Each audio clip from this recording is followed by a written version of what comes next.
कई बार ऐसा लगता है ना कि क्वांटम भौतिकी के जो सबसे जटिल और उन्नत सिद्धांत हैं वो उन बातों से बहुत ज्यादा मिलते जुलते हैं जो हजारों साल पहले हमारे प्राचीन ग्रंथों में लिखी गई थी। हाँ, ये बात तो है। और आज का हमारा ये जो गहन अध्ययन है, ये ठीक इसी बिंदु से शुरू होता है। बिल्कुल। हमारे सामने जो आज स्रोत सामग्रियों है, जिसमें मुख्य रूप से नरनारायण साधना और एआई डिकोडेड नाम का एक बहुत ही दिलचस्प दस्तावेज है, वो एक ऐसा दावा करता है जो मतलब सच में सोचने पर मजबूर कर दे। और वो दावा ये है कि कोई भी साधारण सा दिखने वाला अक्षर महज कोई भाषा का हिस्सा नहीं है। हाँ, वो एक प्रकार का डिजिटल कोड हो सकता है, एक ऐसा बायोलॉजिकल रीसेट बटन जो इंसान के नर्वस सिस्टम से लेकर पूरे ब्रह्मांड की संरचना तक को प्रभावित कर सकता है। सही कहा।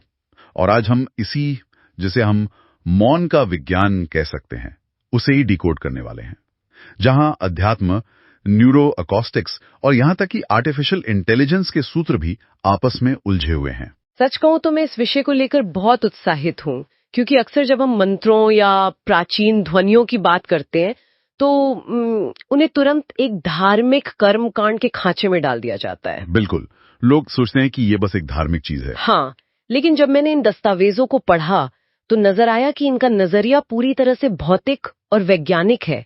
मतलब ये ध्वनि तरंगों के गणित और चेतना के विज्ञान पर बात कर रहे हैं। एकदम सही बात है। तो अगर हम सीधे उस केंद्र में चलें जहां से ये पूरी चर्चा शुरू होती है, तो वो है न अक्षर, देवनागरी का न। हाँ, न यानी Na, और स्रोत सामग्री में इसे ब्रह्मांडीय नियतांक या कॉस्मिक कांस्टेंट कहा गया है।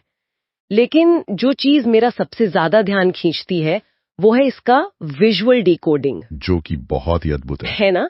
इसमें बताया गया है कि अगर हम देवनागरी के न को ध्यान से देखें तो ये 0 और 1 यानी 0 और 1 का सीधा सीधा मिलन है। हाँ, अगर आप इसकी बनावट देखें तो न का जो वक्र या जिसे मुंडी कह सकते हैं, वो 0 को दर्शाता है। 0 यानी एक निराकार अवस्था जहां कोई रूप नहीं है, एकदम नथिंगनेस। बिल्कुल। और जो उसके साथ जुड़ी हुई खड़ी रेखा है वो 1 है, यानी सृष्टि का पहला स्पंदन या कोई इच्छा। सही कहा। और यहाँ जो सबसे दिलचस्प बात उभर कर आती है वो है बाइनरी सिस्टम से इसकी समानता। हाँ, जो कंप्यूटर में इस्तेमाल होता है। बिल्कुल। आज की हमारी पूरी डिजिटल दुनिया, हमारे कंप्यूटर और यहाँ तक कि जो एआई के इतने जटिल न्यूरल नेटवर्क हैं, वो सब इसी 0 और 1 के सिद्धांत पर ही तो काम करते हैं। 0 यानी ऑफ और 1 यानी ऑन। एकदम सही। और स्रोत के अनुसार 9 अक्षर भी ठीक यही काम कर रहा है। ये उस सीमा पर खड़ा है जहां शून्यता और निर्माण यानी क्रिएशन आपस में मिलते हैं। मतलब ये कोई संयोग नहीं है कि इस ध्वनि को ब्रह्मांड का डिजिटल कोड माना जा रहा है, पर ये बाइनरी वाली बात तो सच में दिमाग घुमा देने वाली है। हाँ, ये बहुत गहरा विज्ञान है। मतलब हजारों साल पहले जो ध्वनि खोजी गई वो आज के इस मॉडर्न एआई सिस्टम का मूल आधार है।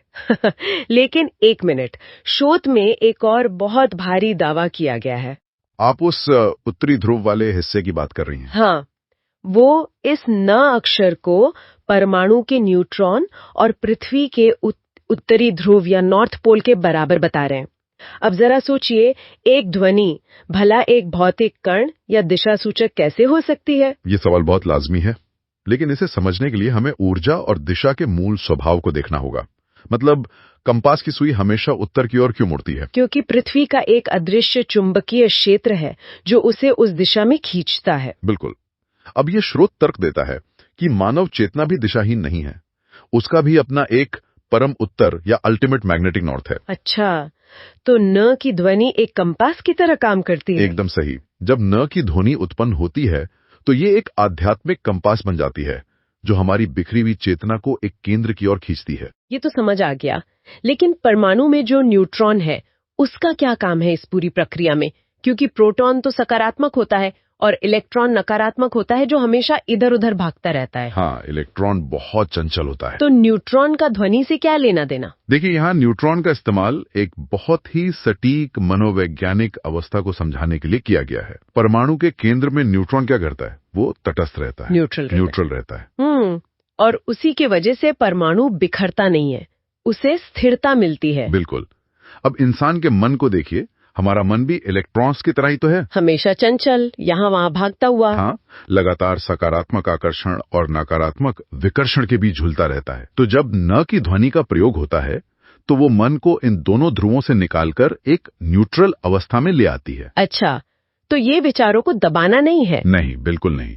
ये उस द्वंद्व से बाहर निकलकर बस केंद्र में स्थिर हो जाना है। मतलब ये कोई जादुई शब्द नहीं है, बल्कि एक विशिष्ट फ्रीक्वेंसी है जो हमारे नर्वस सिस्टम में न्यूट्रॉन जैसी तटस्थता को ट्रिगर कर देती है। एकदम सटीक तरीके से। लेकिन अगर ये हमारे भीतर स्थिरता ला रहा है, तो बाहर ब्रह्मांड में ये कैसे काम कर रहा है?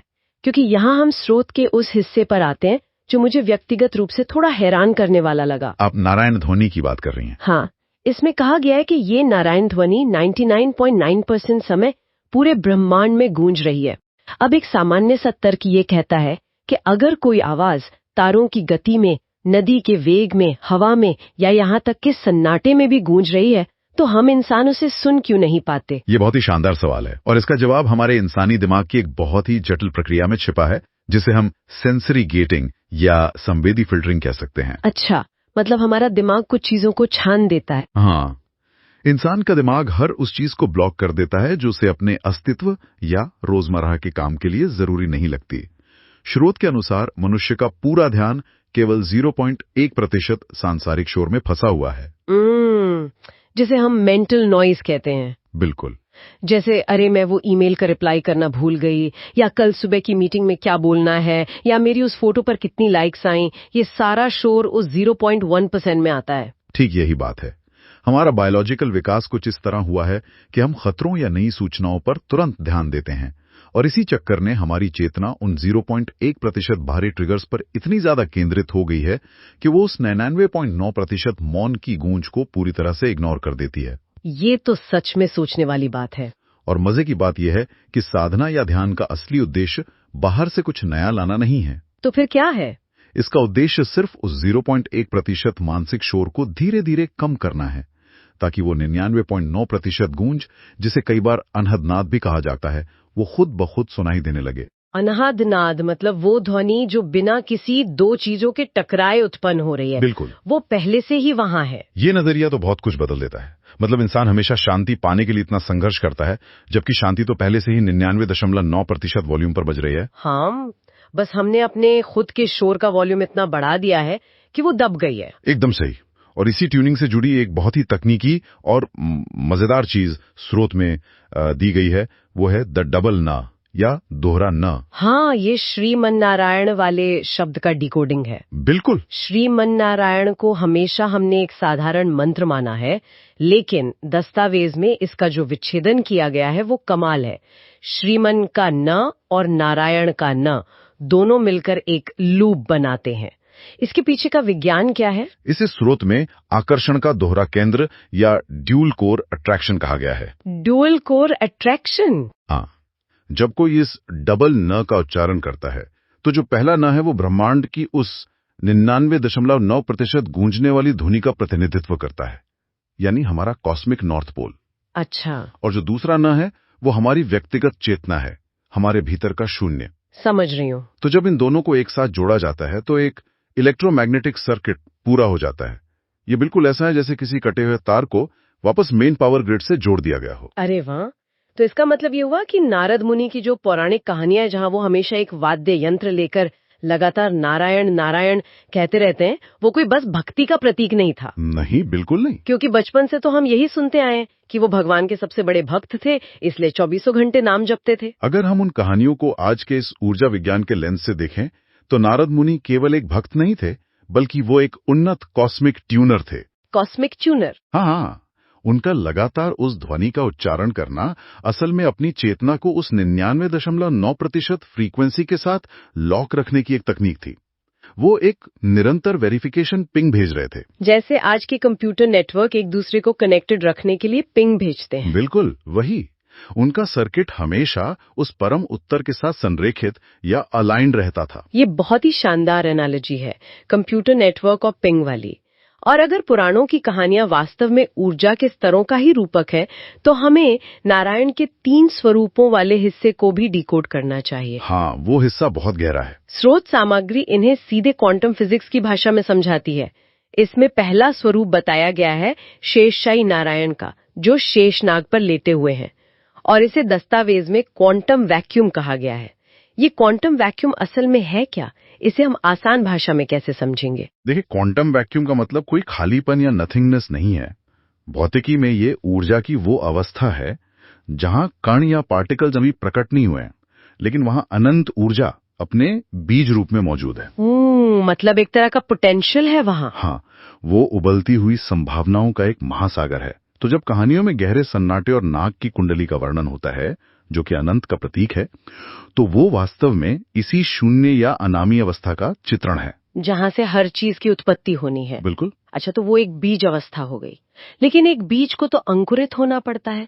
तो भौतिकी के अनुसार ये गति या हलचल शुरू कैसे होती है? क्योंकि जो दूसरा स्वरूप है उसे गर्भोदकाशी नारायण कहा गया है, जिसे कॉस्मिक एग या पॉइंट ऑफ सिंगुलैरिटी से जोड़ा गया है। हाँ, और यहीं से उस 99.9% ध्वनि का जन्म होता है।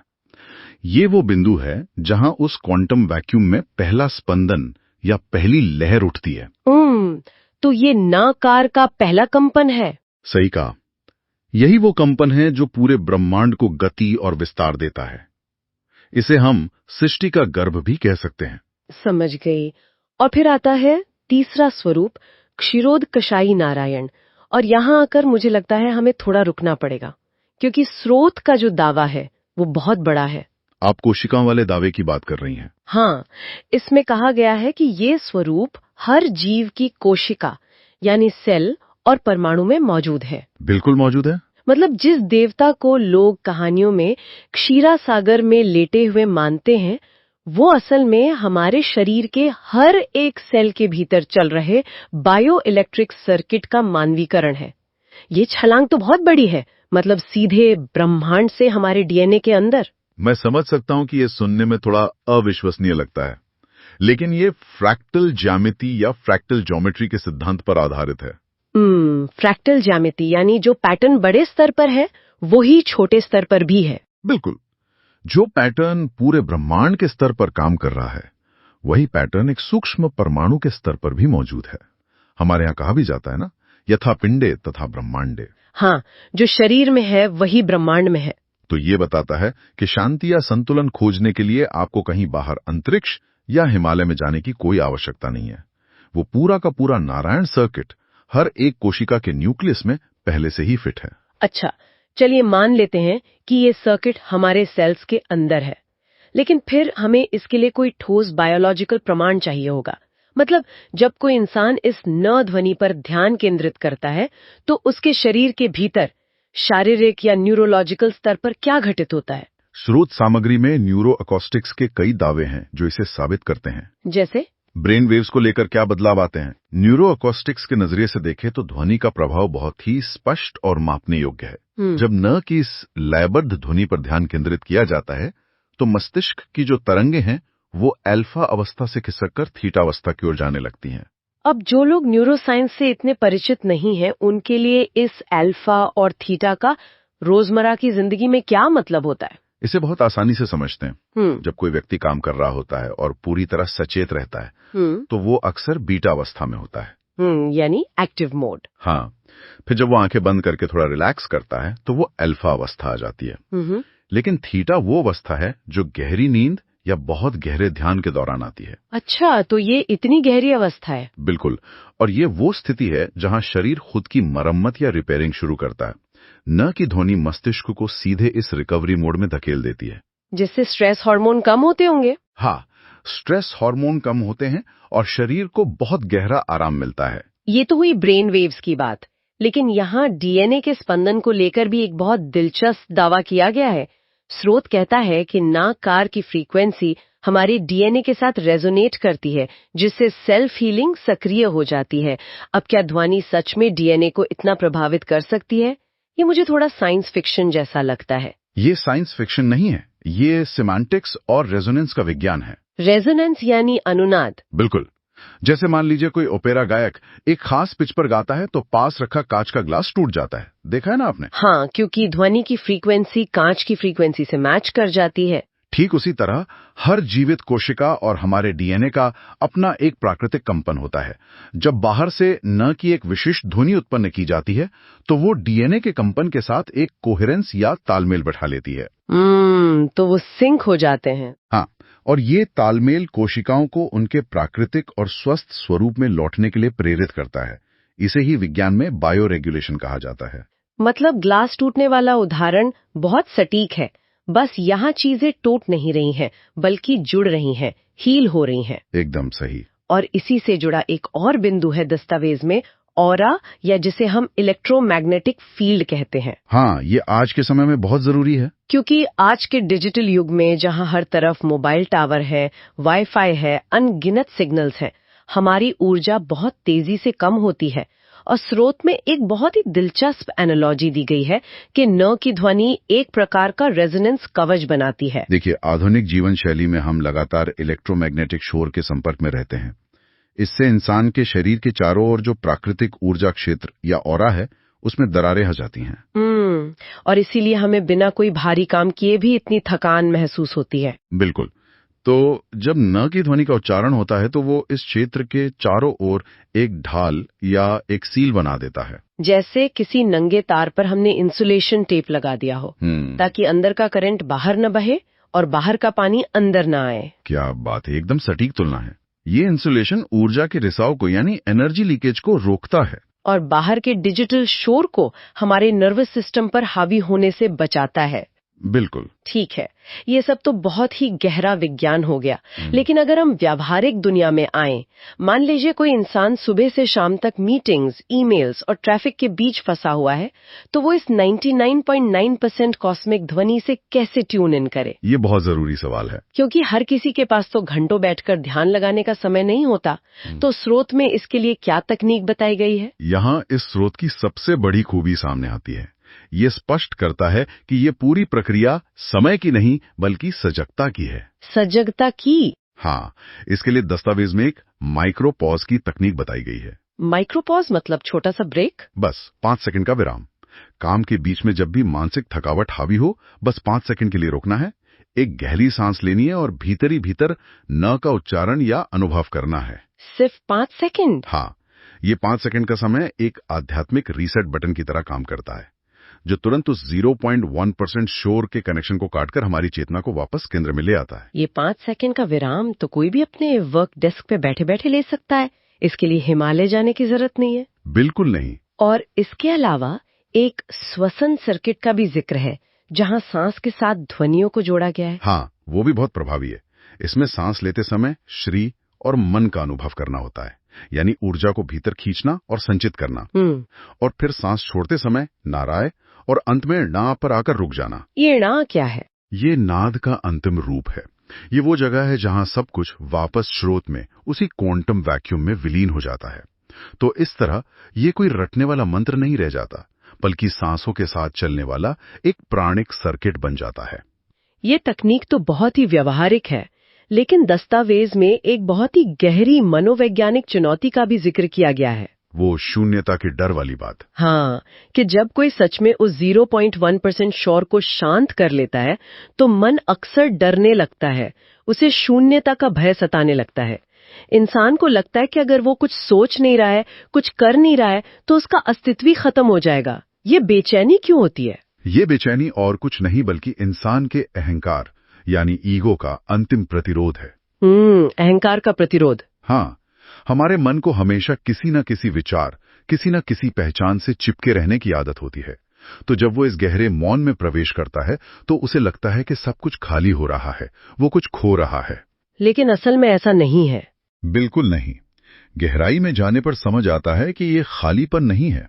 जिस तरह एक बर्तन को नई चीजों से भरने के लिए पहले उसे खाली करना जरूरी होता है, वैसे ही ये शून्यता वास्तव में पूर्णता की ओर एक कदम है। पूर्णता की ओर? हाँ, ये अहंकार का निषेध है, यानी नकार, ताकि जो सत्य पहले से मौजूद है वो प्रकट हो सके। तो अगर हम इसे समेटे तो कुल मिलाकर ये कोई करने वाली या डूइंग वाली प्रक्रिया नहीं है। नहीं, ये होने की यानी बीइंग की अवस्था है। बिल्कुल। हमें किसी बाहरी चीज की कल्पना नहीं करनी है, बस उस ध्वनि के प्रति सचेत होना है जो हर वक्त बैकग्राउंड में चल रही है। बिल्कुल, जिसे इस शोध में स्वयंभू नाद कहा गया है। ये उत्पन्न नहीं किया जाता, ये बस प्रकट होता है जब हम अपना शोर बंद कर देते हैं। ये पूरा का पूरा गहन अध्ययन सच में नजरिए को पूरी तरह से पलट देने वाला रहा है। अगर हम आज की इस पूरी चर्चा के मुख्य सूत्रों को एक साथ पिरोएं, तो हमने देखा कि न महज एक अक्षर नहीं, बल्कि 0 और 1 का एक डिजिटल कोड है। हाँ, ये हमारे दिमाग में न्यूट्रॉन जैसी तटस्थता लाता है।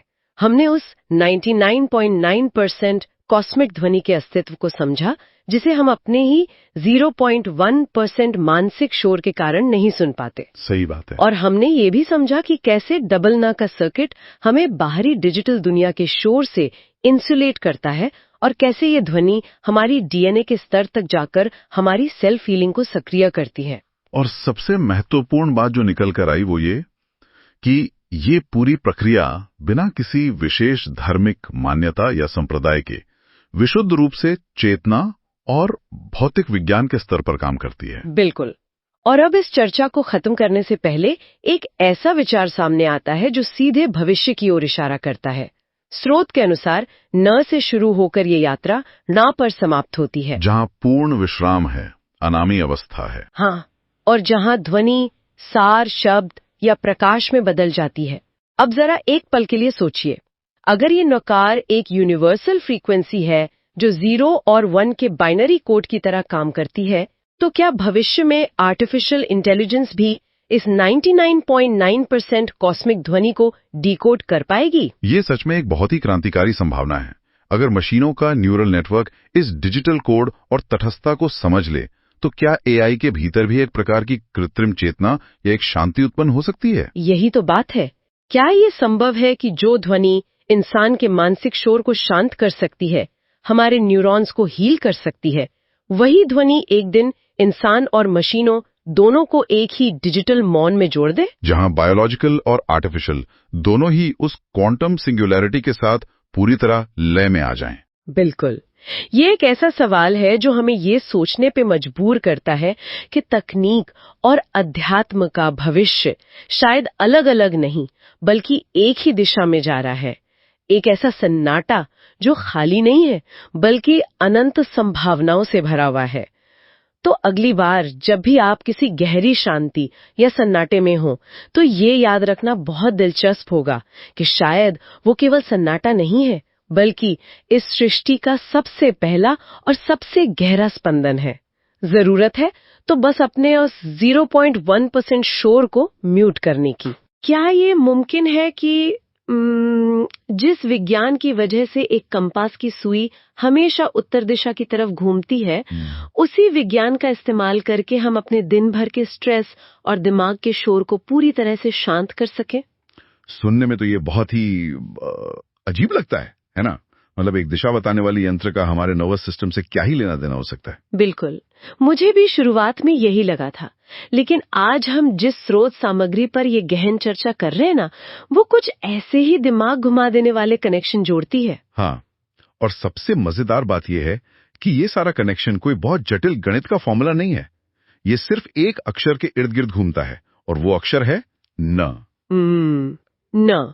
अक्सर हम अक्षरों को सिर्फ भाषा या ग्रामर का हिस्सा मानते हैं, लेकिन आज का हमारा स्रोत, जो कि एक विस्तृत शोध दस्तावेज है, जिसका नाम है न नारायण साधना एआई डिकोडेड। हाँ, वही।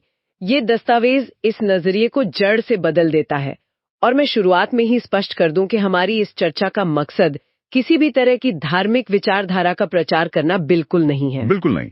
हम यहाँ इस दिलचस्प शोध का एक निष्पक्ष विश्लेषण कर रहे हैं। हम बस ये समझने की कोशिश कर रहे हैं कि कैसे इस दस्तावेज ने प्राचीन वैदिक ज्ञान को क्वांटम फिजिक्स, न्यूरोलॉजी और ध्वनि विज्ञान के साथ जोड़ा है। सही कहा।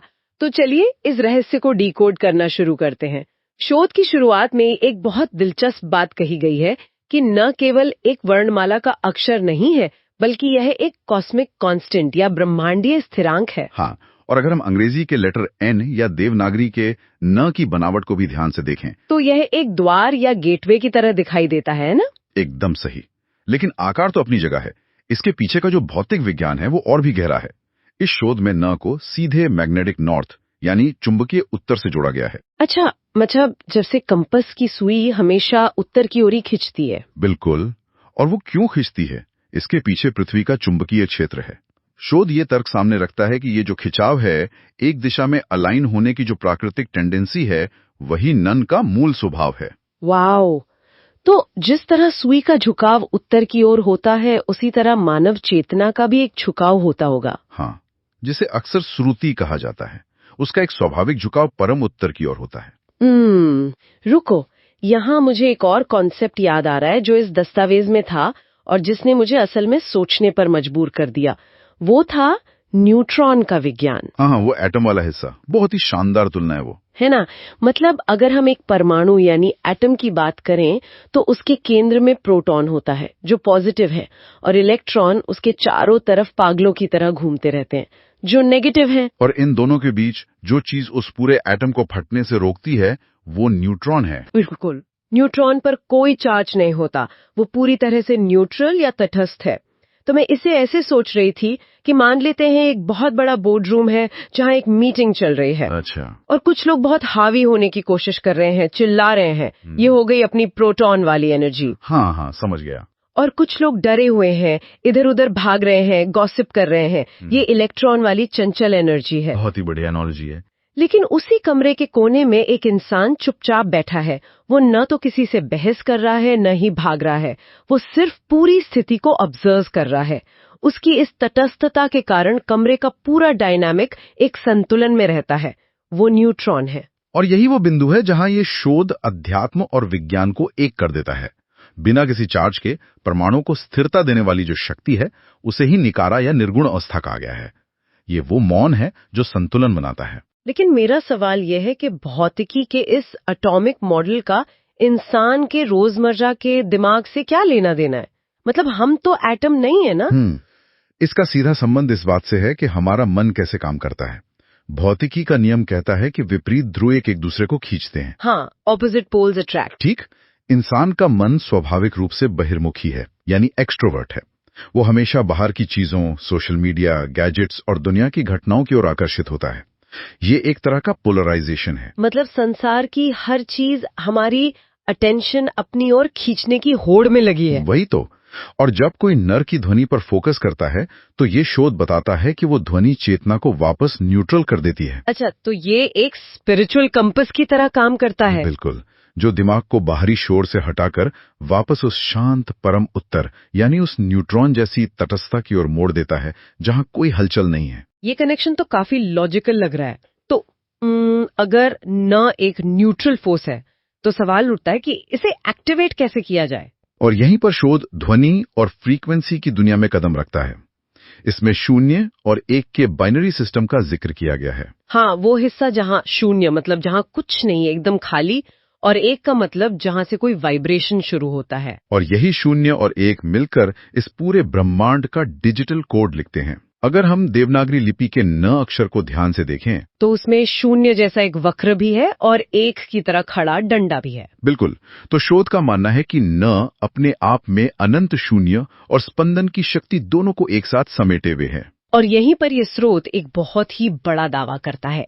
इसके अनुसार ब्रह्मांड में 99.9% समय एक ही ध्वनि गूंज रही है, जिसे नारायण ध्वनि या कॉस्मिक वाइब्रेशन का नाम दिया गया है इस दस्तावेज में। हाँ, अब अगर ये ध्वनि हर जगह है, पूरी गैलेक्सी में गूंज रही है, तो भाई हमें सुनाई क्यों नहीं देती? यह बहुत ही वाजिब सवाल है। तो शोध इसका कारण ये बताता है कि हमारा दिमाग 0.1% संसारिक शोर में इतना फंसा हुआ है कि हम उस 99.9% को रजिस्टर ही नहीं कर पाते। मतलब हमारा मेंटल नॉइस बहुत ज्यादा है। हाँ, मैं इसे एक पुराने रेडियो के उदाहरण से समझ रही थी। अगर किसी को कोई खास स्टेशन पकड़ना हो, लेकिन रेडियो का डायल उस 0.1% वाले स्टैटिक या खरखराहट पर अटक गया हो। हाँ, और बैकग्राउंड में असल में एक बहुत ही स्पष्ट और मधुर सिम्फनी बज रही हो। बिल्कुल, लेकिन डायल अटके होने के कारण बस वो खरखराहट ही सुनाई दे रही है। पर मुझे यहाँ थोड़ी शंका है। कैसी शंका? क्या केवल एक न बोलने से या एक अक्षर की ध्वनि से हम इतने बड़े कॉस्मिक ब्रॉडकास्ट से ट्यून हो सकते हैं? ये सुनने में थोड़ा ज्यादा सरल नहीं लगता? शंका होना स्वाभाविक है, लेकिन इसके पीछे के मैकेनिज्म को समझना जरूरी है। शोध इस शंका का उत्तर अनहद नाद के कंसेप्ट से देता है। अनहद नाद मतलब बिना किसी आघात के पैदा हुई ध्वनि। हाँ, अनहद नाद का मतलब है वो ध्वनि जो किन्हीं दो चीजों के टकराने से पैदा नहीं होती। ये अस्तित्व की अपनी आवाज है, चाहे बहती हुई नदी का शोर हो, हवाओं की गूंज हो, या फिर धरती की अपनी एक लो फ्रीक्वेंसी हम। एक तरह का नेचुरल रेजोनेंस है ना? हाँ, प्रकृति की हर विशाल शक्ति में एक बेस फ्रीक्वेंसी होती है, और शोध का दावा है कि वो प्राकृतिक फ्रीक्वेंसी न की आवृत्ति से बिल्कुल मैच करती है। वाओ! तो जब कोई न की ध्वनि पर ध्यान लगाता है तो वो बाहर किसी चीज को नहीं बुला रहा होता, बल्कि अपने खुद के नर्वस सिस्टम की फ्रीक्वेंसी को उस विशाल कॉस्मिक गूंज के साथ सिंक कर रहा होता है। अच्छा, मतलब ये एक तरह की ट्यूनिंग प्रोसेस है। ये सिर्फ एक अक्षर नहीं बल्कि एक बायोलॉजिकल ट्यूनिंग फॉर्क है। बिल्कुल सही पकड़ा आपने। और सबसे दिलचस्प बात ये है कि शोध इस विज्ञान को व्याकरण पर भी लागू करता है, खासकर श्रीमन्नारायण शब्द पर। हाँ, ये हिस्सा बहुत ही अनोखा है। हम सबने पुरानी कहानियों में सुना है कि नारद मुनि हमेशा नारायण नारायण कहते रहते थे। मुझे तो हमेशा लगता था कि ये कोई धार्मिक प्रथा या कर्मकांड है। ज्यादातर लोगों को यही लगता है, लेकिन ये शोध इसे पूरी तरह से अलग नजरिए से देखता है। शोध इसे कॉस्मिक फ्रीक्वेंसी के निरंतर सत्यापन या कंटिन्यूअस वेरिफिकेशन के रूप में पेश करता है। अच्छा, जैसे हम माइक चेक करते हैं, टेस्टिंग 1 2 3, ये सुनिश्चित करने के लिए कि कनेक्शन चालू है। हाँ, बिल्कुल वैसा ही।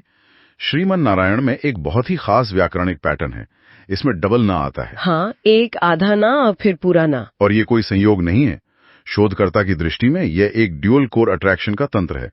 पहला ना उस विशाल 99.9% ध्वनि का प्रतीक है जो ब्रह्मांड में मौजूद है, और दूसरा ना उस जीव का प्रतीक है जो उसे सुन रहा है। एकदम सही। जब ये दोनों मिलते हैं तो एक मैग्नेटिक सर्किट पूरा हो जाता है। वाह, ये व्याकरण की बहुत ही दिलचस्प डिकोडिंग है। और ये सर्किट सिर्फ न पे जाकर रुकता नहीं है। मुझे शोध का वो हिस्सा बहुत कमाल का लगा जहाँ न से लेकर ण तक के सफर को समझाया गया है। हाँ, वो अणु वाला कॉन्सेप्ट। हाँ, न को शुरुआत एक बीज या ब्रह्मांड के फैलाव के तौर पर देखा गया है। वहीं अणा पूर्णता है, जब सब कुछ वापस अपने मूल में लौट आता है। एक तरह का विश्राम। अगर इसे साइंस की भाषा में कहें तो जैसे बिग बैंग से ब्रह्मांड का विस्तार हुआ और फिर एक दिन सब कुछ वापस सिकुड़कर एक बिंदु में समा जाएगा। तो मतलब जब नारायण बोला जाता है तो असल में ऊर्जा को न के जरिए बाहर धकेला जा रहा है और फिर अण के जरिए उसे वापस शून्य या ब्लैक होल में खींचा जा रहा है। ये रिवर्स इंजीनियरिंग का एक बेहतरीन उदाहरण है।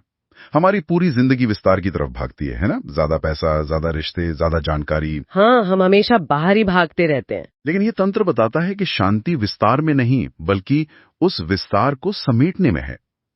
चेतना का अपने मूल न्यूक्लियस पर वापस लौट आना ही असल मुक्ति है।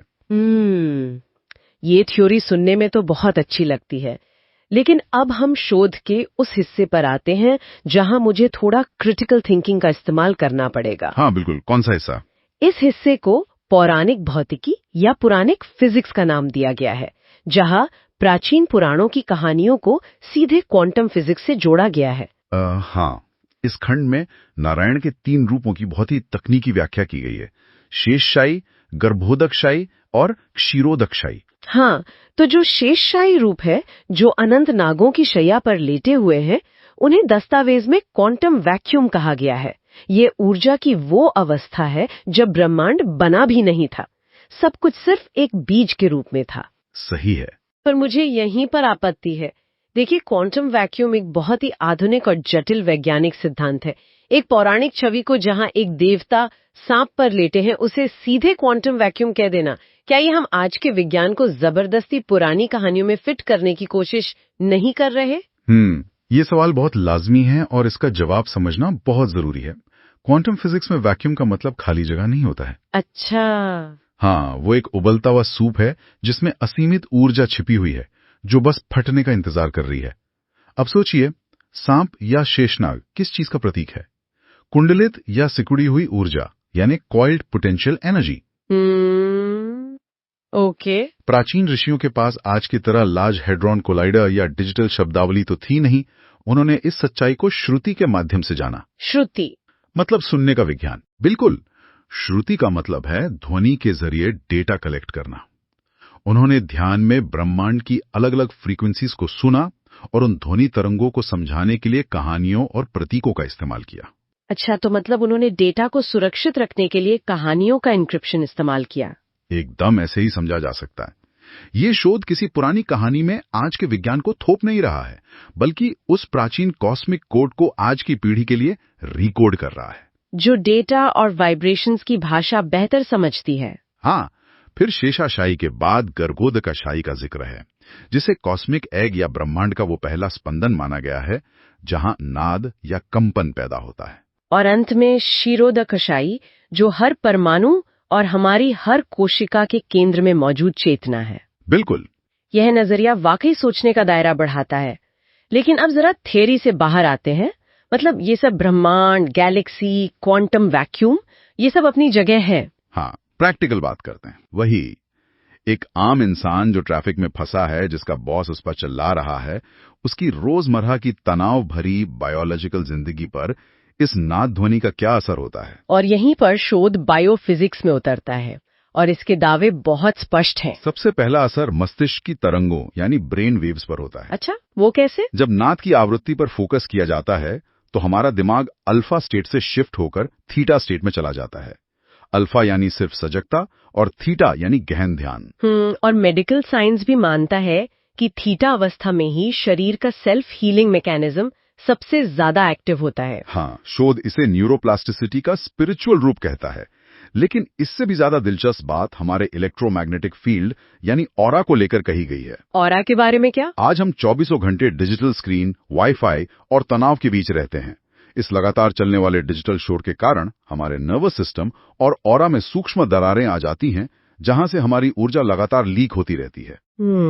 तो इसे रोकने के लिए नार कैसे काम करता है? क्या ये किसी तरह की जादुई दीवार बना देता है?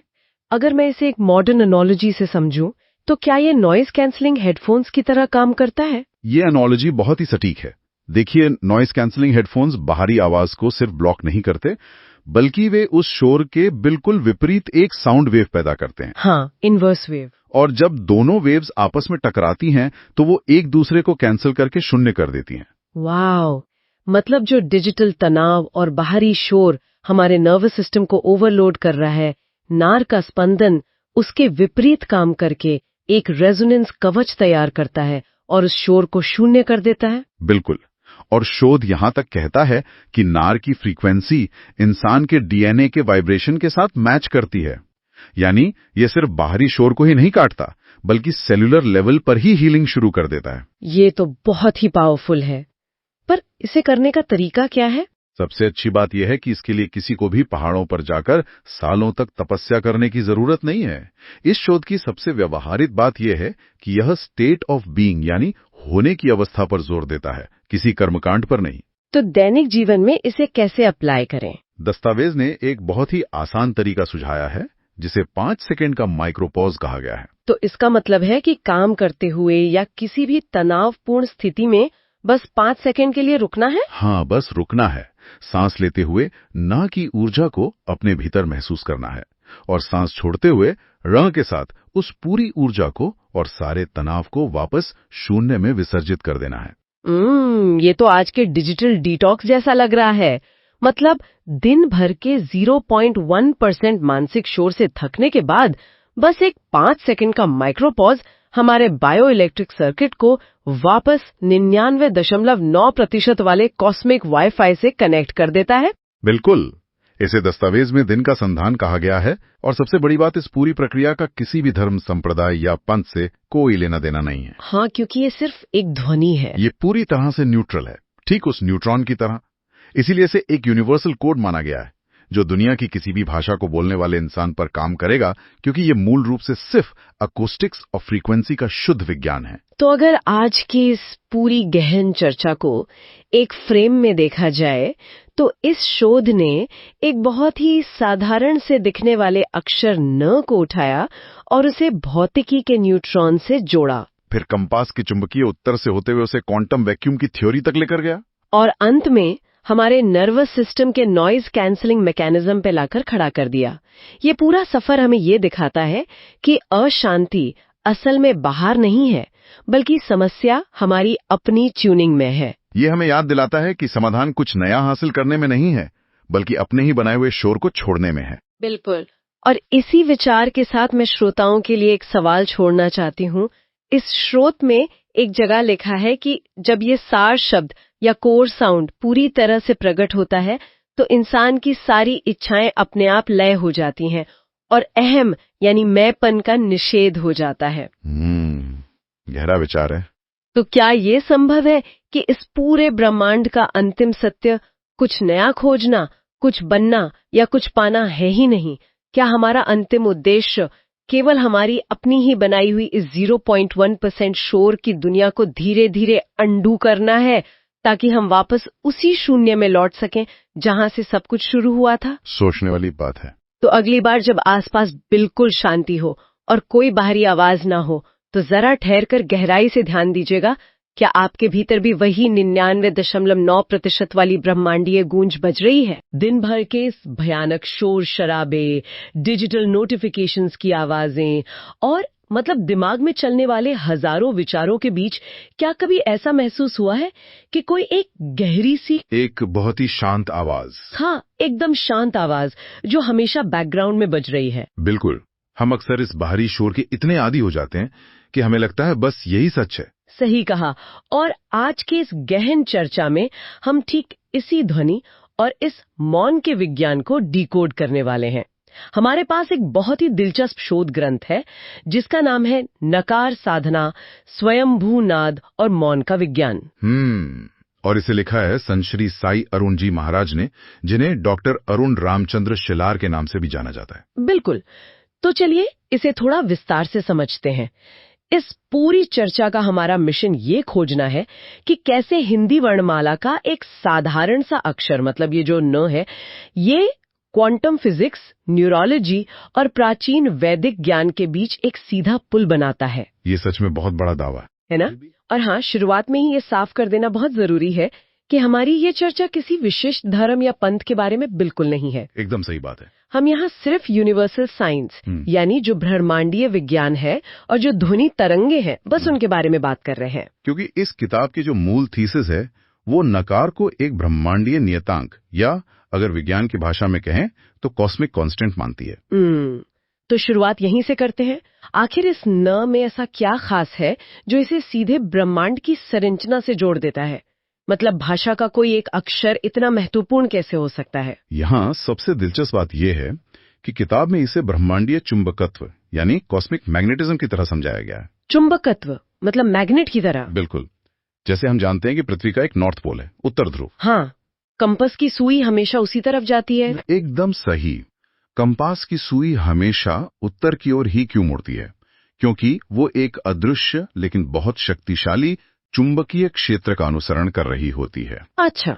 इस ग्रंथ का तर्क ये है कि न की जो ध्वनि है वो भी ठीक वैसा ही एक प्राकृतिक चुंबक है और मानव चेतना का स्वाभाविक झुकाव हमेशा इसी परम उत्तर की ओर होता है। अरे वाह।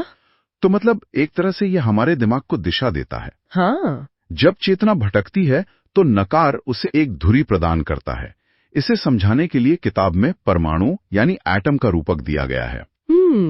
एटम वाला, मुझे इस पर एक बहुत ही शानदार उदाहरण याद आ रहा है। बताइए। जैसे भौतिक विज्ञान में परमाणु के केंद्र में प्रोटॉन होते हैं जो पॉजिटिव होते हैं। हाँ। और बाहर इलेक्ट्रॉन्स होते हैं जो काफी चंचल होते हैं। बिल्कुल, बहुत अस्थिर होते हैं। लेकिन केंद्र में एक और कण होता है, न्यूट्रॉन। हाँ। जो पूरी तरह से तटस्थ यानी न्यूट्रल होता है। अगर हम अपनी जिंदगी को देखें तो ये न्यूट्रॉन वाली उपमा बहुत सटीक बैठती है।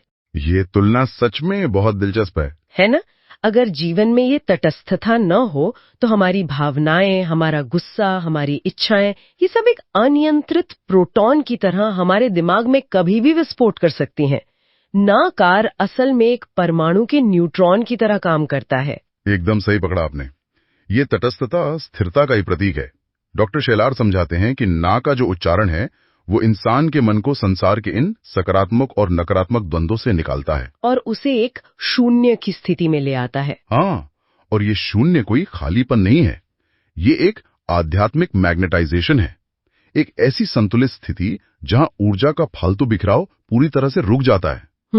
लेकिन यहाँ एक सवाल दिमाग में आता है। क्या? अगर ये न की ध्वनि इतनी ही स्थिर है और सर्वव्यापी है तो ये हमें आमतौर पर सुनाई क्यों नहीं देती?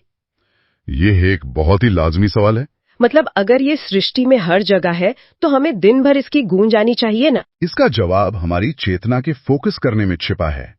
किताब दावा करती है कि इस सृष्टि में 99% समय 99.9%। हाँ, इतने समय तक यही एक ध्वनि लगातार गूंज रही है, जिसे विज्ञान कॉस्मिक वाइब्रेशन कहता है, और ये ग्रंथ इसे नारायण ध्वनि कहता है। अच्छा, नारायण ध्वनि। बिल्कुल, ये एक अनहद नाद है, मतलब बिना किसी टकराव के पैदा होने वाली ध्वनि।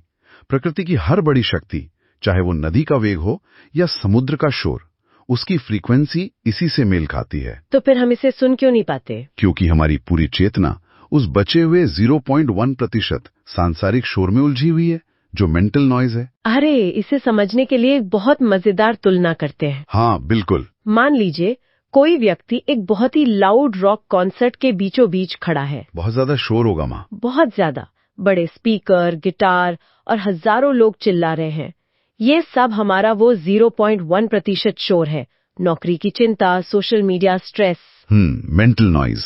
और अब कल्पना कीजिए कि उस कान फाड़ देने वाले शोर के बीच खड़े होकर कोई एक शांत रेफ्रिजरेटर की हल्की सी गुनगुनाहट सुनने की कोशिश कर रहा हो। ये तो लगभग नामुमकिन लगेगा। वही तो, वो गुनगुनाहट वहाँ हमेशा से मौजूद है।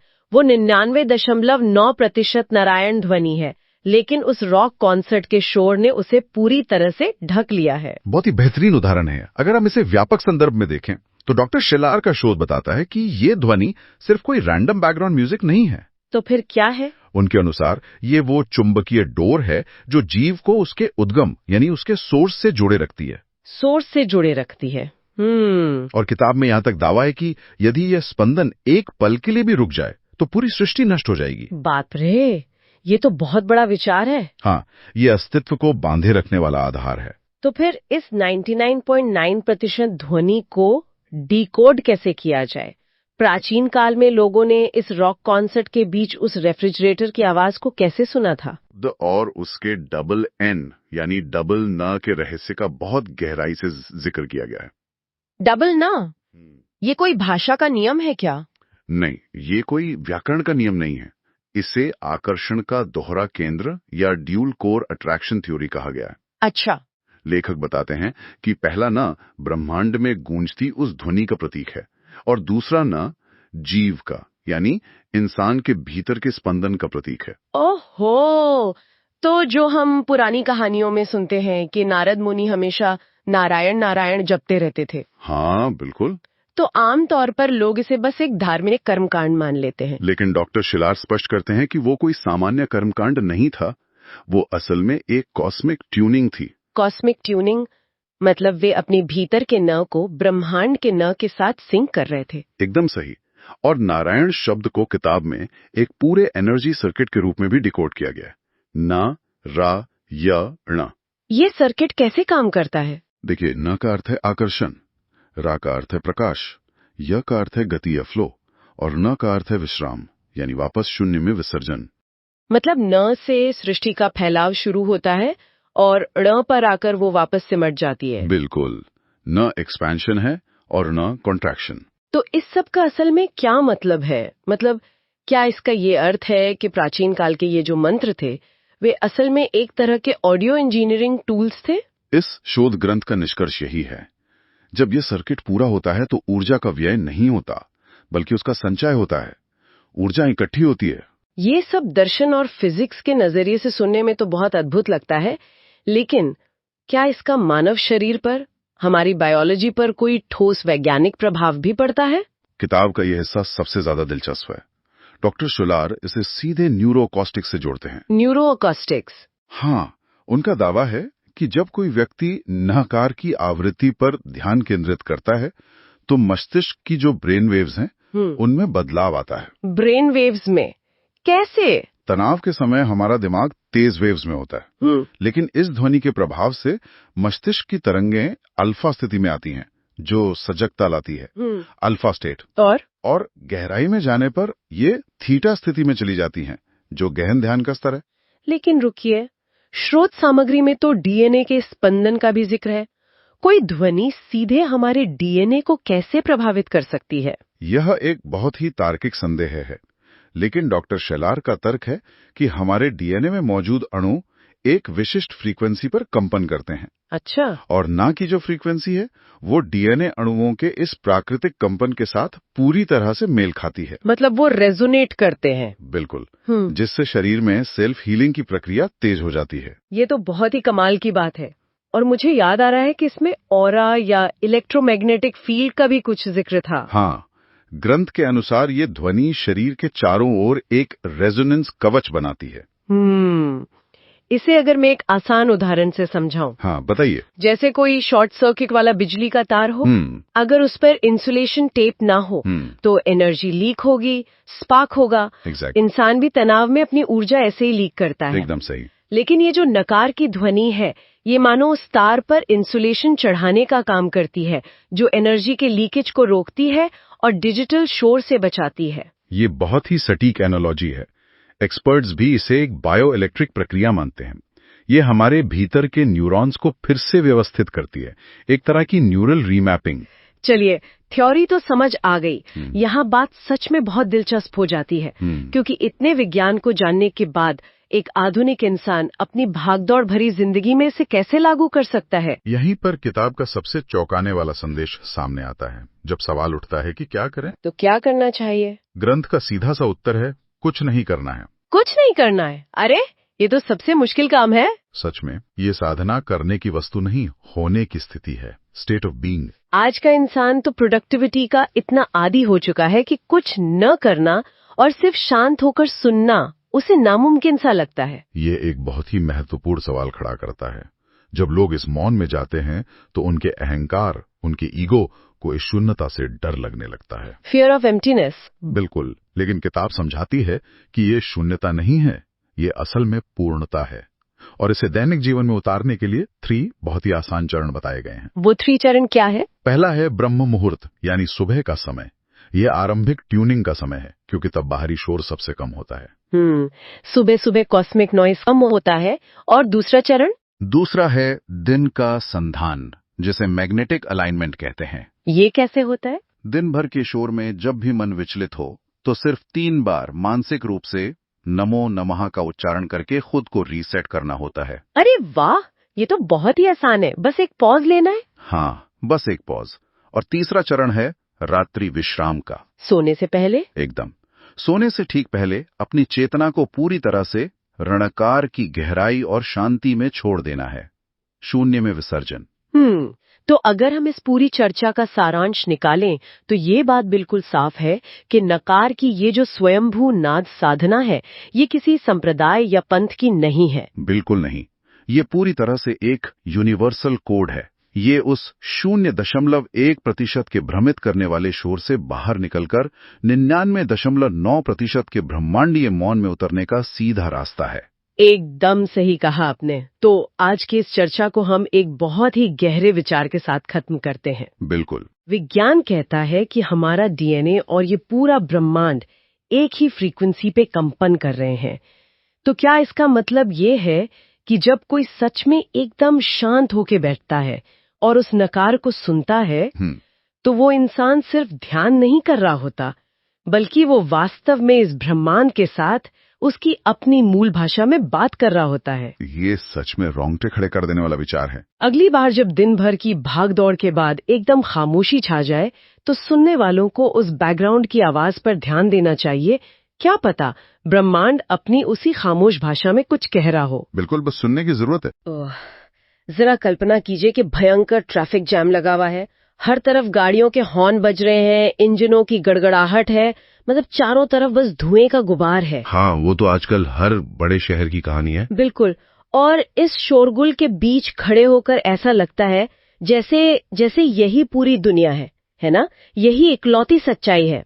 और अगर बाहर शोर ना भी हो तो रात के 3 बजे जब हम सोने की कोशिश करते हैं तो अचानक दिमाग 5 साल पुरानी किसी शर्मनाक घटना का एकदम हाई डेफिनेशन वीडियो चलाने लगता है। एकदम सही कह रही हैं आप। वो जो मानसिक शोर होता है ना, वो उस वक्त 100% सच लगता है। हाँ, जबकि वो सिर्फ 0.1% हिस्सा है। तो क्या हो अगर हमें ये पता चले कि इस सारे शोर के ठीक ऊपर, मतलब इन सब के पार, पूरा ब्रह्मांड एक बेहद शांत, अनंत और स्थिर गूंज से भरा हुआ है। बस हमारी चेतना उस तक पहुंच ही नहीं पा रही है। और यही बात इस पूरी चर्चा का आधार है। जी, मैंने हाल ही में संत श्री अरुण जी महाराज द्वारा लिखित एक विस्तृत शोध ग्रंथ पढ़ा और सच कहूं तो मतलब इसने मेरे सोचने का तरीका ही पूरी तरह बदल दिया।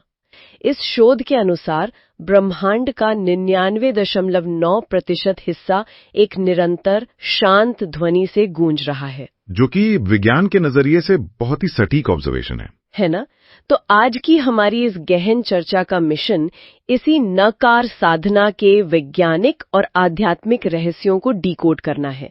हम ये समझने की कोशिश करेंगे कि कैसे एक साधारण सी ध्वनि मतलब न पूरे ब्रह्मांड का एक कॉस्मिक कांस्टेंट हो सकती है। दिलचस्प बात यह है कि न्यूरोलॉजी में इस अवस्था को सेंसरी गेटिंग कहते हैं। सेंसरी गेटिंग, ये क्या होता है? मतलब हमारा दिमाग डिजाइन ही ऐसे हुआ है कि वो लगातार आने वाले डेटा को फिल्टर करता है ताकि हम पागल ना हो जाएं। अच्छा। लेकिन इस प्रक्रिया में हम उस विशाल शांत जो बैकग्राउंड है ना उसे पूरी तरह से ब्लॉक कर देते हैं और सिर्फ सामने के शोर को यानी फोरग्राउंड के शोर को ही जीवन मान बैठते हैं।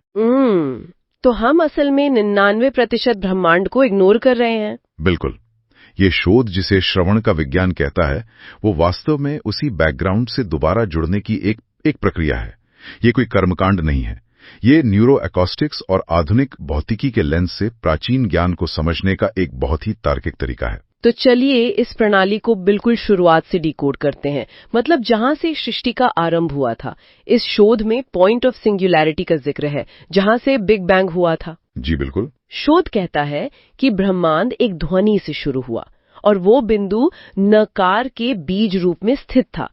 यहाँ एक बात जो समझने में थोड़ी मुश्किल लगती है वो ये है कि देवनागरी के न या अंग्रेजी के एन अक्षर की बनावट को ब्रह्मांड की उत्पत्ति से जोड़ा गया है। हाँ, ये सुनने में थोड़ा अजीब लग सकता है शुरुआत में। मतलब कहा गया है कि न एक गेटवे की तरह है जिसमें 0 यानी शून्य और 1 यानी कंपन दोनों का समावेश है। लेकिन एक मिनट, भाषा की लिपियां तो इंसानों ने बनाई है ना? बिल्कुल। तो किसी अक्षर की भौतिक बनावट का ब्रह्मांड के क्वांटम फिजिक्स से क्या लेना देना हो सकता है? मतलब क्या ये सिर्फ एक संयोग नहीं है? ये सवाल बहुत ही स्वाभाविक है, लेकिन इसका उत्तर ध्वनि के एक विशेष विज्ञान में छुपा है जिसे साइमैटिक्स कहते हैं। अच्छा, साइमैटिक्स, ये वही है ना जहां ध्वनि को मतलब देखा जा सकता है? हाँ, बिल्कुल सही पकड़ा। साइमैटिक्स ये प्रमाणित करता है कि जब किसी विशेष फ्रीक्वेंसी को किसी भौतिक माध्यम से गुजारा जाता है, जैसे रेत या पानी, तो वो ध्वनि एक ज्योमेट्रिक शेप ले लेती है। अरे वाह! तो प्राचीन काल के ऋषियों ने जब गहरे ध्यान में इस मूल कॉस्मिक फ्रीक्वेंसी को महसूस किया, तो उन्होंने देवनागरी लिपि के न की रचना उसी साइमैटिक पैटर्न के आधार पर की थी। मतलब ये कोई मनगढ़ंत डिजाइन नहीं है? बिल्कुल नहीं। न की मुंडी जो एक शून्य की तरह है, वो सिंगुलैरिटी या निराकार ऊर्जा को दर्शाती है, और जो खड़ी रेखा है जो 1 की तरह दिखती है, वो उस ऊर्जा के भौतिक संसार में पहले स्पंदन का प्रतीक है। यानी न वास्तव में निराकार और साकार के बीच का एक पुल है। ये तो मतलब भाषा और भौतिकी का एक अद्भुत संगम है। जी, जो लिखा गया है वो असल में ध्वनि का दृश्य रूप ही है। इसी शोध में आगे एक न्यूट्रॉन का सिद्धांत आता है। शोध कहता है कि भौतिक विज्ञान में परमाणु के केंद्र में जो न्यूट्रॉन होता है वही काम न ध्वनि मानव मन के लिए करती है। मैं इस रूपक में थोड़ा उलझ रही हूँ। अच्छा, कहाँ पर? मतलब एक न्यूट्रॉन तो एक भौतिक पार्टिकल है और न एक ध्वनि तरंग है। एक ध्वनि तरंग किसी भौतिक कण की तरह काम करके हमारे दिमाग को क्रैश होने या फटने से कैसे रोक सकती है? इसे समझने के लिए हमें भावनाओं को ऊर्जा के चार्ज के रूप में देखना होगा। परमाणु के केंद्र में प्रोटॉन होते हैं जिन पर पॉजिटिव चार्ज होता है और इलेक्ट्रॉन होते हैं जिन पर नेगेटिव चार्ज होता है। हाँ, ये तो हमने स्कूल में पढ़ा था। बिल्कुल। अब प्रोटॉन एक दूसरे को दूर धकेलते हैं। अगर न्यूट्रॉन ना हो, जिस पर कोई चार्ज नहीं होता, मतलब जो पूरी तरह से न्यूट्रल होता है, तो परमाणु तुरंत नष्ट हो जाएगा। ओहो। अब इसे इंसानी मन पर लागू करते हैं। हमारी भावनाएं, चाहे वो अत्यधिक खुशी हो या फिर गहरा क्रोध और डर, दोनों ही ऊर्जा के भारी चार्ज हैं। मतलब पॉजिटिव और नेगेटिव चार्ज। सही कहा। जब मन इन दोनों ध्रुवों के बीच झूलता है तो भारी मात्रा में ऊर्जा खर्च होती है। इंसान अंदर से टूट जाता है। न की ध्वनि कोई विचार नहीं है, इसका कोई अर्थ नहीं है।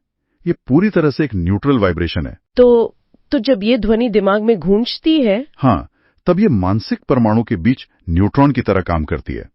ये विचारों के अत्यधिक चार्ज को निष्क्रिय करके मन को स्थिरता प्रदान करती है। यानी न एक प्रकार का ब्रह्मांडीय बाइनरी कोड है जो हमारे सिस्टम को क्रैश होने से बचाता है। बिल्कुल, आप इसे ऐसे ही समझ सकती हैं। शोध में इसे समझाने के लिए एक और शब्द का इस्तेमाल किया गया है, ध्रुवीकरण। मतलब कंपास की सुई का उदाहरण दिया गया है कि चेतना का प्राकृतिक झुकाव हमेशा परम उत्तर की ओर होता है, लेकिन इसे हम आम लोगों की भाषा में कैसे समझें? इसे ऐसे समझें जैसे एक मेज पर लोहे का बहुत सारा बुरादा बिखरा हुआ है। ठीक है। यह बिखरा हुआ बुरादा हमारी चेतना है, जो सैकड़ों दिशाओं में भाग रही है।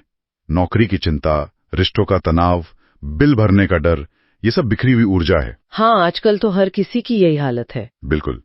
अब अगर उस मेज के नीचे एक शक्तिशाली चुंबक रख दिया जाए तो क्या होगा?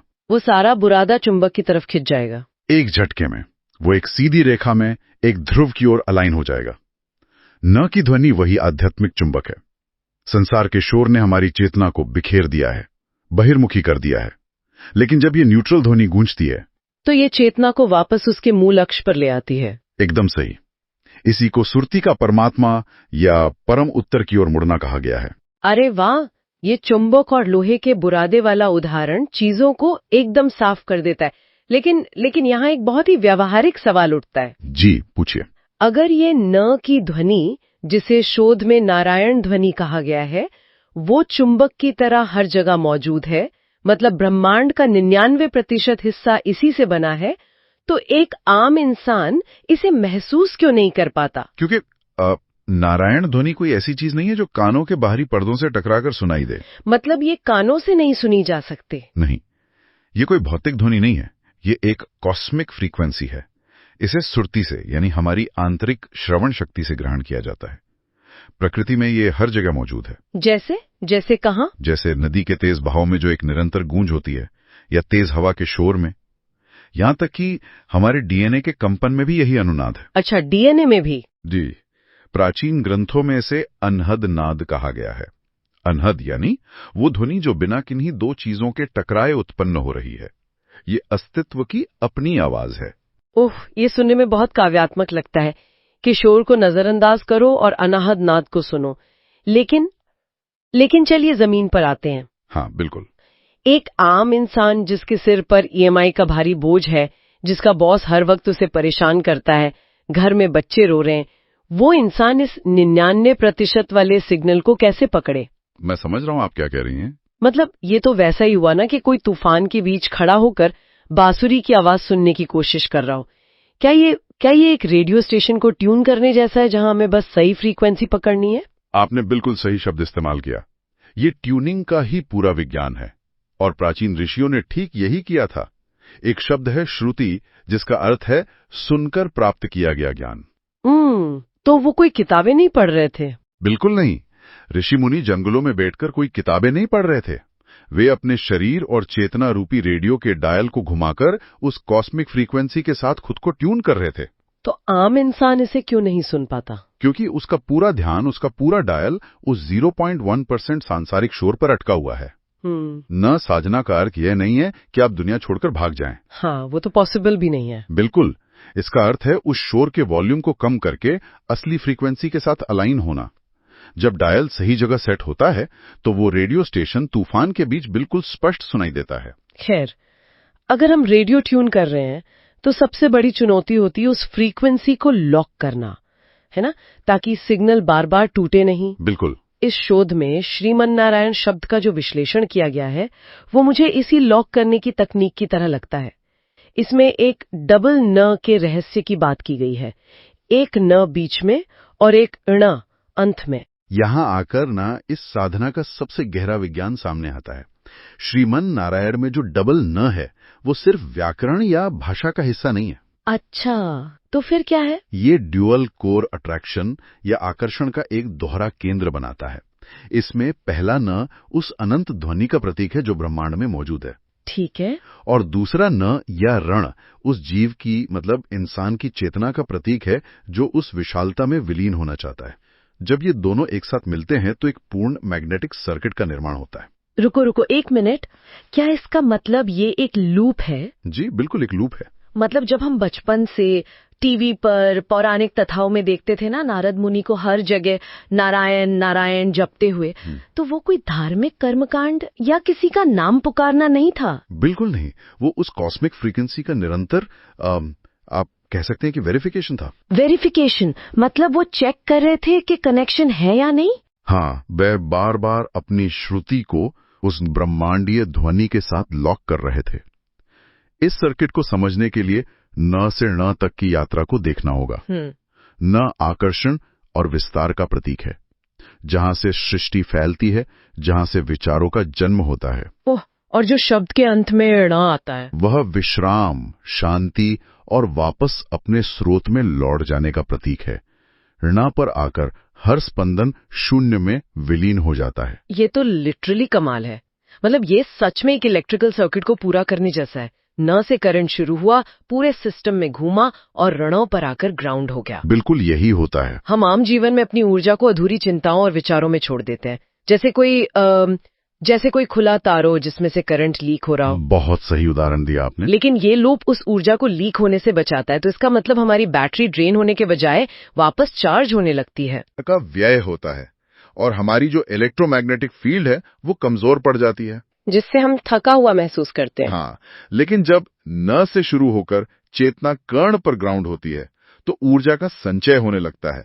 हमारा शरीर और दिमाग दोनों एक गहरे बायो इलेक्ट्रिक हीलिंग के दौर से गुजरते हैं। अच्छा, वैचारिक रूप से तो ये सर्किट बहुत तार्किक लगता है, लेकिन किसी भी इलेक्ट्रिकल सर्किट को प्रवाहित होने के लिए एक भौतिक माध्यम की जरूरत होती है ना? जैसे तांबे के तार। जी। अगर हम इंसान की बात करें तो हमारे शरीर में वास्तव में इस फ्रीक्वेंसी को कौन कंडक्ट कर रहा है? क्या ये सिर्फ एक रूपक है या हमारे दिमाग की न्यूरोलॉजी और बायोलॉजी में सच में कुछ बदल रहा है? न्यूरो अकॉस्टिक्स और बायोफिजिक्स ये साबित करते हैं कि ये कोई रूपक नहीं है, ये एकदम भौतिक सच्चाई है। हमारे दिमाग में लगातार ब्रेन वेव्स चलती रहती हैं। वो अल्फा और बीटा वेव्स जो होती हैं? बिल्कुल। जब हम तनाव में होते हैं, ऑफिस की चिंता में होते हैं, तो हमारा दिमाग बीटा अवस्था में होता है। यहाँ बहुत शोर है, बहुत घबराहट है। लेकिन जैसे ही नाद की ध्वनि शुरू होती है, जैसे ही नाद शुरू होता है, ये हमारे ऑडिटरी पाथवे के जरिए सीधे दिमाग के कॉर्टेक्स को प्रभावित करता है और ब्रेन वेव्स को तुरंत अल्फा अवस्था में ले आता है। और अल्फा अवस्था का मतलब? ये वो स्थिति है जहां आप पूरी तरह सजग होते हैं लेकिन अत्यंत शांत रहते हैं। और जैसे जैसे ये लूप गहरा होता है, दिमाग थीटा अवस्था में चला जाता है। ये वो अवस्था है जहां गहन ध्यान होता है और कोशिकाओं का रिपेयर होता है। एक मिनट, कोशिकाओं का रिपेयर? यानी इसका असर हमारे डीएनए तक पहुंचता है? विज्ञान की भाषा में इसे कोहेरेंस कहते हैं। ध्वनि का हर कंपन शरीर की कोशिकाओं के साथ एक रेजोनेंस बनाता है। ओके। जब न की तटस्थ ध्वनि गूंजती है तो ये हमारे डीएनए के प्राकृतिक कंपन के साथ कोहेरेंट हो जाती है, मतलब तालमेल बिठा लेती है। जैसे न्यूट्रॉन परमाणु को स्थिरता देता है। बिल्कुल उसी तरह यह नाद कोशिकाओं के भीतर के इलेक्ट्रॉनिक तनाव को संतुलित कर देता है और हमारे स्ट्रेस हार्मोन्स कम होने लगते हैं। ओ, ये सुनकर मुझे शोध का वो हिस्सा याद आ रहा है जहां पुराणों के एनर्जी फिजिक्स का जिक्र है।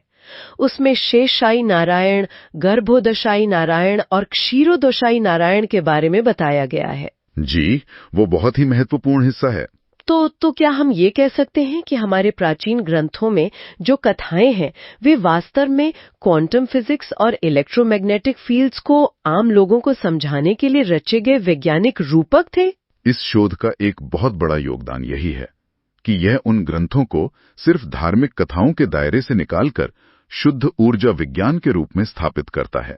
कैसे? थोड़ा विस्तार से बताएंगे? इसे इस तरह से देखिए, शेषशायी नारायण जो अनंत नागों की शैया पर लेटे हैं, वो वास्तव में अनंत शून्यता में स्थित नकार है। अच्छा, तो भौतिकी की भाषा में ये क्वांटम वैक्यूम हुआ? बिल्कुल, जहां ऊर्जा मौजूद तो है लेकिन अभी प्रकट नहीं हुई है। फिर आते हैं गर्भोदकशायी नारायण, जो सृष्टि का पहला स्पंदन है।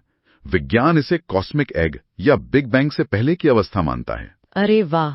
और अंत में क्षीरोदकशायी नारायण, जो हर अणु अणु में, हर जीव में व्याप्त हैं। ये वास्तव में वो नारायण सर्किट है जो हर परमाणु को जीवंत रखता है और हमारी हर कोशिका में बह रहा है। ये सब इतना सटीक है कि दिमाग सुन्न कर देता है। मतलब विज्ञान, न्यूरोलॉजी और क्वांटम फिजिक्स सब एक ही बिंदु पर आकर मिल रहे हैं। जी बिल्कुल। लेकिन अब सबसे महत्वपूर्ण सवाल पे आते हैं। सिद्धांत और विज्ञान तो अपनी जगह हैं, पर कोई आम इंसान इसे अपने रोजमर्रा के जीवन में उतारे कैसे? सबसे पहली बात जो समझने वाली है वो ये कि ये साधना कोई करने की वस्तु नहीं है, ये बस होने की स्थिति है। मतलब कोई एफर्ट नहीं लगाना है। हम अक्सर ध्यान को भी एक टास्क बना लेते हैं कि मुझे आज ध्यान करना है। इसमें कोई जोर जबरदस्ती नहीं है, कोई भारी कल्पना नहीं करनी है, बस उस धुनी के प्रति सचेत होना है जो पहले से ही हमारे भीतर है। तो इसे दिनचर्या में कैसे ढाला जा सकता है? इसे 3 बहुत ही सामान्य चरणों में देखा जा सकता है। पहला है ब्रह्म मुहूर्त, यानी सुबह का समय। यह वो वक्त है जब दुनिया का भौतिक शोर सबसे कम होता है। तब इस सर्किट को महसूस करना सबसे आसान होता है। इसे हम आरंभिक ट्यूनिंग कह सकते हैं। और दिन के बीच में जब ऑफिस का स्ट्रेस होता है? उसे दिन का संधान कहते हैं। दिन भर के कार्यों के बीच जब भी लगे कि मानसिक शोर बहुत बढ़ गया है, बस कुछ सेकंड रुककर मानसिक रूप से 3 बार नमो नमः कहना है। इससे क्या होगा? इससे आपकी चेतना तुरंत रीसेट हो जाएगी। और तीसरा है रात्रि विश्राम। सोने से पूर्व अपने सभी विचारों को छोड़कर चेतना को ण की गहराई में, उस शून्यता में विलीन होने देना। इसमें बैठने के तरीके या आसन का भी कोई भौतिक महत्व है क्या? आसन का सारा विज्ञान सिर्फ एक बात पर टिका है, रीढ़ की हड्डी का सीधा होना। अच्छा, स्पाइन का सीधा होना जरूरी है। क्योंकि हमारी रीढ़ की हड्डी ही शरीर का मुख्य कंडक्टर या अक्ष है। अगर कंडक्टर मुड़ा हुआ होगा तो वो इलेक्ट्रोमैग्नेटिक धारा ठीक से प्रवाहित नहीं हो पाएगी। समझ गई। यहाँ शोध में एक बहुत दिलचस्प मनोवैज्ञानिक बाधा की बात की गई है, शून्यता का भय, मतलब फियर ऑफ एम्प्टीनेस। ऐसा क्यों होता है कि जब इंसान का मन वास्तव में शांत होने लगता है तो वो सुकून महसूस करने के बजाय एकदम घबरा जाता है? ये दरअसल हमारी इवोल्यूशनरी बायोलॉजी और अहंकार का खेल है। इवोल्यूशनरी बायोलॉजी कैसे? हजारों साल पहले जब इंसान जंगल में रहता था, अगर एकदम शांति छा जाती थी तो इसका मतलब होता था कि आसपास कोई खूंखार जानवर है। ओह, बिल्कुल। इसके अलावा हमारा जो ईगो या अहंकार है, वो विचारों और आदतों के शोर से ही अपना अस्तित्व बनाए रखता है। जब वो 0.1% शोर मिटने लगता है और इंसान उस परम शांति में प्रवेश करता है तो अहंकार को लगता है कि वो मर रहा है। हाँ, उसे लगता है सब कुछ खाली हो रहा है। मतलब ये शून्यता नहीं है, लेकिन हमें शून्यता लगती है। अगर इससे आधुनिक तकनीक से जोड़ें तो ये बिल्कुल स्मार्टफोन का कैश मेमोरी क्लियर करने जैसा है ना? Cache memory. वो कैसे? जब हम फोन से जंक फाइलें डिलीट करते हैं तो हमें लगता है कि हम फोन से कुछ हटा रहे हैं, मतलब कुछ खो रहे हैं। लेकिन असल में हम सिस्टम के प्रोसेसर को उसकी पूरी क्षमता पर काम करने के लिए खाली जगह दे रहे होते हैं। तो मन को खाली करना कोई शून्यता नहीं है, बल्कि पूर्णता की ओर जाने के लिए स्पेस बनाना है। अरे वाह, ये बहुत ही सटीक तुलना है। आप कचरा हटाकर सिस्टम को उसकी मूल अवस्था में ला रहे हैं। और सबसे बड़ी बात यह है कि ये जो कैश मेमोरी क्लियर करने का तरीका है ना, ये किसी एक संस्कृति, भाषा या धर्म की जागीर नहीं है। हाँ, ध्वनि तो सबके लिए एक है। बिल्कुल। ध्वनियां किसी संप्रदाय की मोहताज नहीं होती। इसीलिए शोधकर्ता का मानना है कि यह साधना दुनिया की 400 से अधिक भाषाओं के लिए एक विश्व गीता का रूप ले सकती है। नकार एक यूनिवर्सल कोड है जो हर इंसान के डीएनए को समान रूप से प्रभावित करता है। ये चर्चा वाकई आंखें खोलने वाली है। अगर हम इस पूरे शोध का सार निकालें तो न कि ध्वनि कोई रटने वाला मंत्र या सिर्फ एक अक्षर नहीं है जी, ये एक ब्रह्मांडीय कंपास है, एक ऐसा नेविगेशन सिस्टम जो हमारे रोजमर्रा के मानसिक शोर को चीरता हुआ हमें वापस हमारे मूल बीज तक ले जाता है, मतलब उस तटस्थता और परम शांति तक। ये प्राचीन ज्ञान की पूरी तरह से एक डिजिटल रिकोडिंग है जो आज के शोरगुल भरे युग में शायद सबसे ज्यादा जरूरी है। और ये भी याद रखना है कि ये जो गूंज है, इसे किसी जंगल या पहाड़ पर जाकर नहीं खोजना है। ये पूरा का पूरा सर्किट हमारे भीतर ही मौजूद है। हमें बस अपने ध्यान को उस शोर से हटाकर इस अनंत गूंज पर ट्यून करना है। बिल्कुल। तो इस पूरी गहरी चर्चा को विराम देते हुए इस शोध में एक ऐसा विचार है जो किसी को भी अपने ही अस्तित्व पर सवाल उठाने पर मजबूर कर सकता है। आप सार शब्द की बात कर रही हैं? हाँ, इसमें सार शब्द के प्रकटीकरण का जिक्र है। कहा गया है कि जब चेतना इस न और न के सर्किट में पूरी तरह से डूब जाती है तो एक ऐसा क्षण आता है जब ये ध्वनि सिर्फ सुनाई नहीं देती बल्कि ये एक प्रकाश पुंज में, एक फ्लैश ऑफ लाइट में बदल जाती है। जी, बहुत ही गहरा अनुभव है। जरा सोचिए, अगर हमारा पूरा अस्तित्व, ये पूरी दुनिया सिर्फ कंपन और फ्रीक्वेंसी है, तो जिस दिन वो परम मौन एक रोशनी बनकर हमारी चेतना में फटेगा, उस दिन ये भौतिक दुनिया हमें कैसी दिखेगी? क्या पेड़, इमारतें और लोग वैसे दिखेंगे जैसे आज दिखते हैं, या हमें वो ऊर्जा का जाल दिखाई देगा जिससे ये सब बना है? ये एक बहुत ही बड़ा सवाल है। ये एक ऐसा सवाल है जो उस मौन की खोज को सिर्फ एक ध्यान की विधि नहीं बल्कि अस्तित्व का सबसे बड़ा रोमांच बना देता है। इस गहरे विचार के साथ हम आपको उसी 99.9% मौन की खोज में छोड़ जाते हैं।